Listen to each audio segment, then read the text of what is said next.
How does the alarming increase in teen mental health issues throughout the pandemic relate to addiction and suicide? We'll be discussing this hot topic with Adventist social worker Dustin Young today on Real Family Talk. Join us.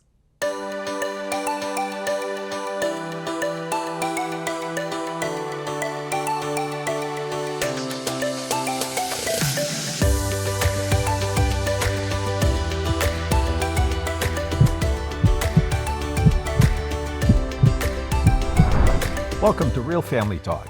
During this episode, we're discussing how mental health issues in teens has increased throughout the pandemic and how it relates to suicide and addictions. Many parents and educators are asking, is there anything we can do to change this reality? Today, we're talking with social worker Dustin Young to get a better understanding of what's happening to our teens. Dustin, thanks for being here with us today. So you're currently working in the social work department at Andrews University. Can you tell us a little bit about your position there and what kind of work you do? Wonderful. I'm a professor here in the social work department at Andrews, and my clinical work has been about 14 to 15 years working with at-risk teens, and most recently with community mental health in a rural location. And so that means I did a mix of crisis response work. I worked with schools. I worked with both public and private schools, and then clinical one-on-one. So it's a wide range of work, and then transition to teaching future social workers so that we can continue that practice and some of the advocacy that's been going on. That's amazing. So you are actually on the front line. So as you teach students, you can actually share with them what it's like to be in that type of setting. Very much so, very much. The last 2 years, I have been telehealth almost primarily. And while I started my career working with at-risk teens, and I always said I would never work with young kids, and God has a sense of humor, that I began to progressively work with younger and younger kids. And that is an adventure. I greatly respect teachers who have been doing so much adaptive work over the last 2 years, because I worked with about 4 and 5 year olds on telehealth. And so the creativity, but also the opportunity to be invited into families in a way I had never worked with families. There was good stuff that happened during that time as well. That's remarkable. Last year, the American Academy of Pediatrics declared children and adolescent mental health a national state of emergency due to the increased mental health distress present for individuals, families, and communities. Dustin, can you help us understand what is going on and the driving force behind this mental health emergency? Well, and I always wonder a little bit of if it is the level of emergency and distress and fear over the last several years, or if we're finally talking about it. I think that this is a both and. And finally, this discussion is coming up, and folks are discussing how much distress or fears are affecting young lives. Yeah, that is a great observation. And, I'm also in mental health. And so I think you're absolutely right. Perhaps we have not given it the attention that was needed in the past, and now it's been exacerbated during the pandemic. So, either way, it's great that this has been brought to the forefront, what our teens and what our children are dealing with. And, even when I hear you speaking about 4 and 5 year olds, it's just always so shocking to me that, we would have 4 and 5 year olds dealing with such challenges. So as we deal with this, what are some of the risk factors for suicide and addictions in young people, and even some of these small children? Because we know that even 7 and 8 year olds are committing suicide now. So is there a predisposition, or are there things in our environment that might cause these propensities or these behaviors? I like that question. It can come with a lot of different layers to the answer. I always say social workers never give a direct answer. We always say yes and. And it is an element of if you have high stressors, if there's some family components, do we have some trauma or big changes that happen in your life? Those can all create vulnerabilities that people look for ways to meet the need or help with coping. And so that's where the vulnerability for addiction, as well as what we call experimentation, and then suicide, either ideation or risk factors. And so there's not an easy direct route of saying this individual is going to become suicidal or they're going to become addicted to something, whether it's substances or behaviors. But we want to look at those vulnerabilities. That's a good word, vulnerabilities. Yes. And so, what can parents do to mitigate these vulnerabilities?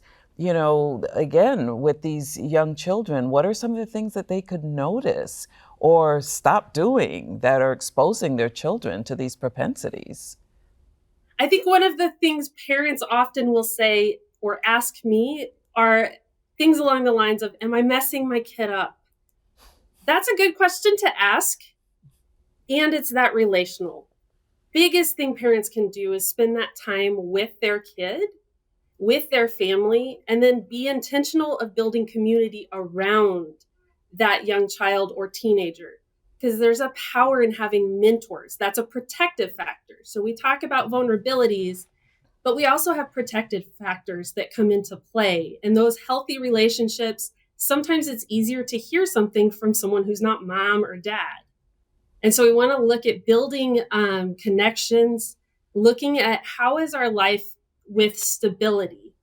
And when we have trauma or crisis that happen, because we know life happens. That's right. How do we respond to it? So essentially what we're hearing you say, Dustin, is that there's a lot that parents can do or not do to mitigate the propensity for mental illness and even anxiety or depression in young people. And we've been seeing a lot of this happening during the pandemic, where it has become heightened because of all the other things that you've mentioned, but especially also because the situation has changed, the relationships have changed, the space has changed. People have been in greater proximity to each other and has put pressure on the relationship. It's been wonderful listening to what you're saying. Well, after the break, we'll come back and listen more to Dustin speak to us about how to mitigate this situation with young people. Stay with us.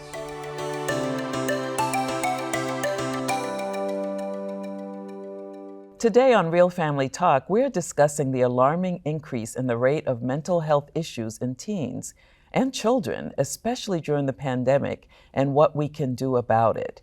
And so, before the break, we talked a little bit about risk factors and stressors. And Dustin, you started speaking a little bit about protective factors. So how can faith and family play a protective role in protecting our children and our teens from addictions and even suicide? Faith and families are powerful. Having that area of community, research shows that having engagement in just even church services or faith services can increase quality of life and longevity. And one of the things that even when I assess for suicide, I will ask for if there are faith-based beliefs, because it is a protective factor. There is an element of, if I have a bigger purpose or somebody else to look at my problems with, that's a protective factor. And family, how we manage crisis, how we manage difficult things and how we problem solve is powerful. Kids are watching how parents resolve struggles. And so parents model powerfully the skills and what to do when life gets tough. Indeed. I like the fact that you're talking about parents modeling, So what kinds of behaviors should parents avoid in order to mitigate these addictions and suicidal ideations? So some of the things that parents can do, whether it's young children or adolescents, kids are not dumb. And we tend to sometimes avoid topics when we could take them on with kids and talk them through at an age appropriate level. Yeah. And so talking openly with kids is another area of protective factor. The other thing is beware of telling kids to act one way while you do something differently. That is one of the things that will lose credibility for you. And having that authenticity, it's hard to do. It is hard to do. But when we do that with kids and teens, it provides this area for if I make a mistake or I begin to experiment, I'm not hiding it from you. I may come to you when I feel like I'm in over my head. And that's what you want. So what I'm hearing you say is building trust by the way we model appropriate behavior and by the way we're consistent with our talk and our walk, so that when our children are interacting with us, they know that they can depend on us because what they see is what they will get. That's what I'm hearing you say. Yes. Yeah. Yes. So tell us a little bit more about what are some of the signs that parents can identify that their child might be turning to drugs or some other addictive products, and or even considering suicide, because sometimes as parents you may just think, well, our child is just having a sad day, they'll get over it, they'll get past it, I'll take them for ice cream and they'll be okay.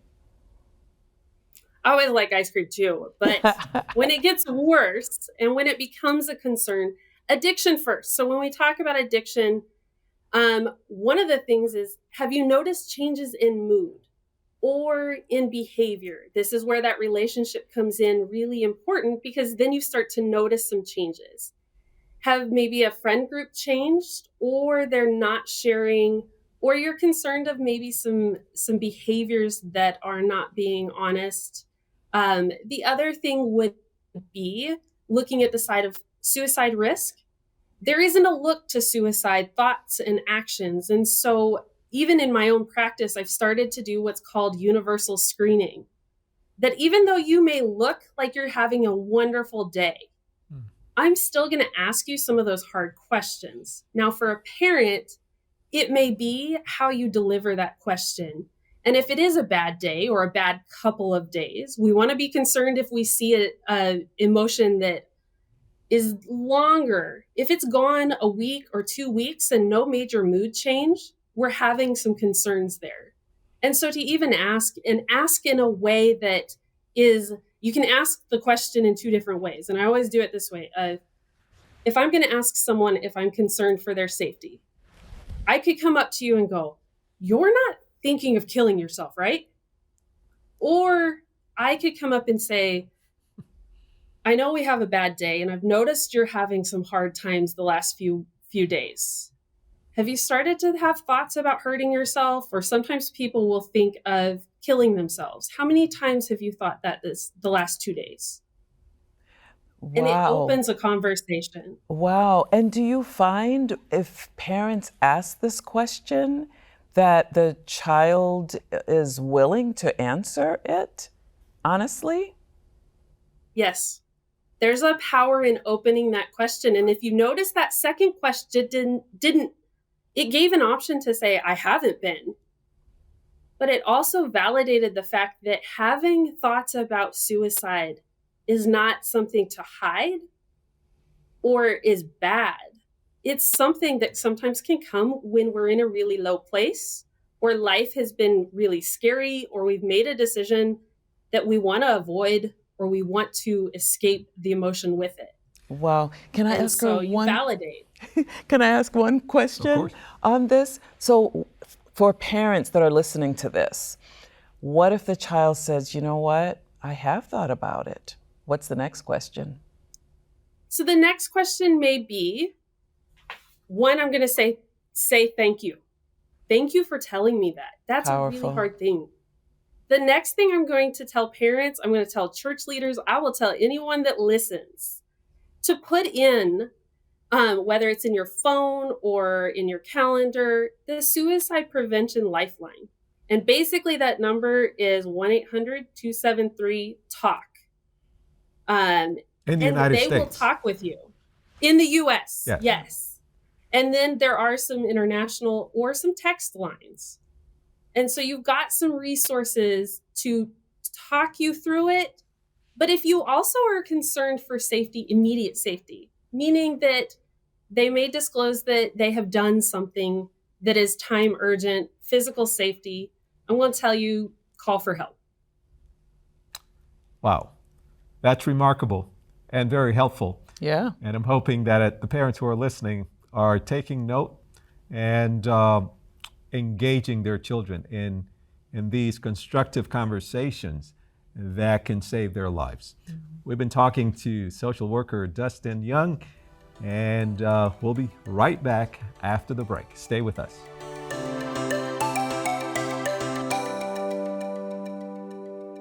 We're back on Real Family Talk with Dustin Young, a licensed social worker from Andrews University. We're discussing suicide and addictions in teens, especially in the middle of the pandemic. And we want to thank Dustin again for taking the time to be here today. So Dustin, you've helped us bring light to this issue. Is there anything we can do to help stop this trend?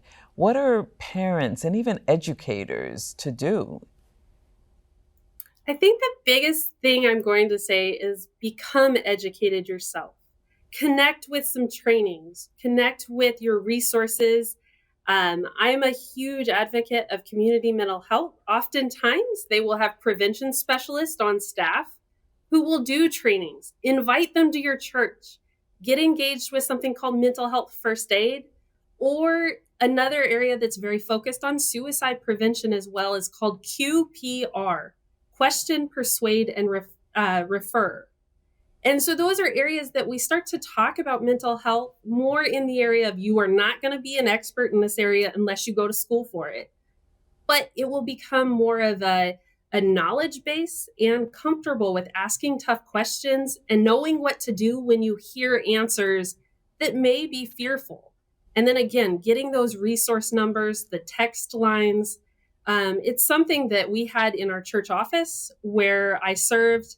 I have it in my office. I have a number of phone numbers actually in my phone because I never know when that conversation may come up. And so being prepared helps your own anxiety. And then teach your kids what to do. Kids are one of the best folks who will identify, my friend, something's going on with them. They know. And once we empower, sometimes that is another protective factor, is that I know what to do. I can help.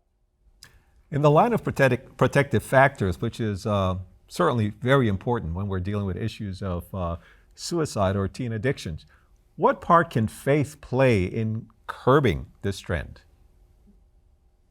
I think when we talk about faith, it's really important of how to frame it. I asked some of my students this, and they said, can you tell them God's not out to get you? He wants to protect you and help you. And so that area of how do we share what faith is? How do we share what it looks like in action, and especially when we're having really dark days? And so that authentic approach about faith is vital, but it is a protective factor. There is something to be said when we look at the recovery community. So when folks have been working through addiction and they're engaged with what's called the recovery community, they build that community, and having faith in a higher power is so very vital to staying on track with goals. And so sharing your faith, this is where modeling comes in as well. How do you talk about God? How do you talk to God? And what's the tone you hear when he's talking to you? Wow. Yeah, that's just so important, again, that we don't use God to inflict further harm to our children, but rather show them who God is and what a loving God He is, and also model in our own lives. I think that's really critical. You said earlier about some of the things that you were doing in your own church, and so just to expand that a little bit, what can churches do to support families or to bring this issue to the forefront? You know, you also mentioned the mental health first aid. If you could talk a little bit more about that, that would be great. Well, first, I will gladly talk about my group at my church that I moved from Oregon just before I came to Andrews. During the pandemic, we went quickly online. I was the acting children's elder. And so we went online. And when we came back together, we had to get creative of how do we do this hybrid thing. And so we built a tech team. We built makeshift iPods and iPads and gimbals and put the tweens at that time to work. And I will tell you that some of the conversations that happened and the shifts that kids went from, do I have to go to church, to Mom and Dad, hurry up, we're going to be late, were shocking and encouraging. But it also was a time to mentor, a time to talk about, you have a vital part in this church. We need you. And so give a job, give a purpose. They don't just need a kid's Sabbath. They need a job. That's because right. They're part of it. And the other part is mental health first aid is a great training about first aid. How do we look for those things? How do we look for problems? How do we look for concerns? But it also takes and demystifies a little bit of mental health challenges and concerns and builds empathy. And so they do have teen trainings. They have trainings for teenagers as well. And so I'm going to encourage churches, put that in action.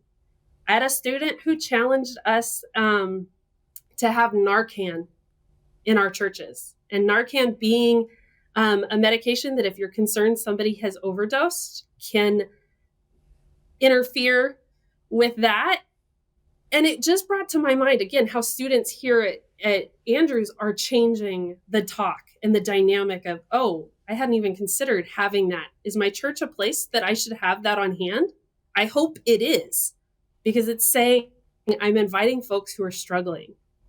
And so those are just simple ways. Start the conversation. Wow, Dustin, you have given us some amazing information, and I really hope that as a result of today's talk, that families will change their conversations with their kids, especially as so many of our children and teens are going through difficult times right now and during their teen years, just in general. So thank you for being with us. Thank you for sharing so honestly and transparently, and we certainly hope you will come back again. And of course, though times may often get tough, there's always hope to be found in Jesus. As you go through challenges in your own life and as you try to help others, remember the promise found in Psalm 35 that says, "Weeping may endure for a night, but joy comes with the morning." A better time will come, so just hang on. Thank you for watching Real Family Talk. Join us again when we'll share more about strengthening families and inspiring hope. See you next time.